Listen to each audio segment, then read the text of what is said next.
Bonjour à tous et bienvenue sur la chaîne Fun Expert Business pour votre conseil de pro de télépro par jour.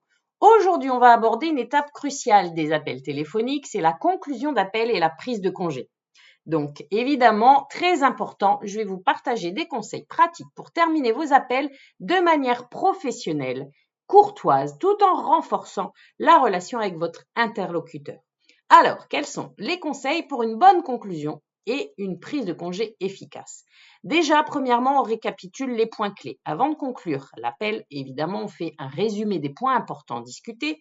Ça montre que vous avez bien compris les besoins de l'interlocuteur et que vous êtes attentif. Surtout si en plus on a un rendez-vous qui vient de se fixer, c'est important de le récapituler. Deuxièmement, on va clarifier les actions à venir. On définit vraiment les prochaines étapes. Donc, soit je vous envoie un mail avec les détails, soit je vous envoie un devis, soit je vous envoie une confirmation du rendez-vous pour mardi prochain à 10h. On clarifie vraiment les prochaines étapes. Ensuite, on va vérifier la satisfaction de son interlocuteur. Est-ce qu'il a des questions supplémentaires? Est-ce qu'il a besoin de clarification? Donc, évidemment, on n'oublie pas cette phase. Bien sûr, on le remercie sincèrement. On va exprimer sa gratitude pour le temps et l'attention qu'il vous a évidemment procuré.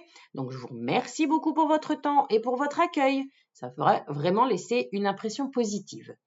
Ensuite, vous proposez une disponibilité future. Si évidemment vous n'avez pas eu le rendez-vous, puisque c'était une prise de rendez-vous, vous allez vous assurer que l'interlocuteur sait que vous êtes disponible et que vous êtes à sa disposition. Je reste à votre disposition pour toute question supplémentaire à l'avenir. Utilisez ensuite une phrase de clôture positive, vraiment pour terminer sur une note professionnelle. Je vous souhaite une excellente journée, monsieur Untel. À bientôt. Après, vous pouvez évidemment personnaliser aussi en fonction de la saison. Si c'est bonne soirée, bonnes vacances, joyeuses fêtes, je ne sais pas, en fonction de la période, vous pouvez personnaliser toujours comme vous voulez. On confirme bien entendu si on a pris rendez-vous, il va falloir confirmer toutes les coordonnées pour n'importe quel suivi et la confirmation du rendez-vous. Donc, je vous écoute pour votre adresse mail, comme ça on envoie la confirmation du rendez-vous.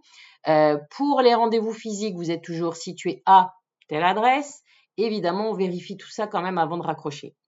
On adopte évidemment un ton chaleureux et professionnel pour que ce soit de toute façon, votre image positive jusqu'à la fin de l'appel, ça va renforcer vraiment cette impression jusqu'au bout que vous êtes engagé et attentif.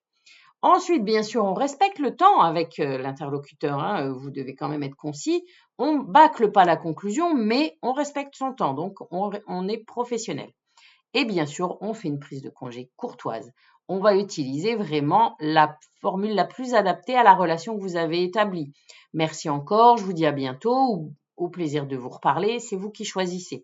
Mais en intégrant vraiment ces conseils dans vos appels, vous pourrez conclure vos conversations de manière efficace et positive en renforçant vos relations professionnelles. J'espère que vous êtes prêts à transformer vos conclusions d'appel en moments mémorables et productifs. Et moi, je vous invite à vous abonner à notre chaîne pour ne rien rater des conseils de pro de Télépro. À bientôt!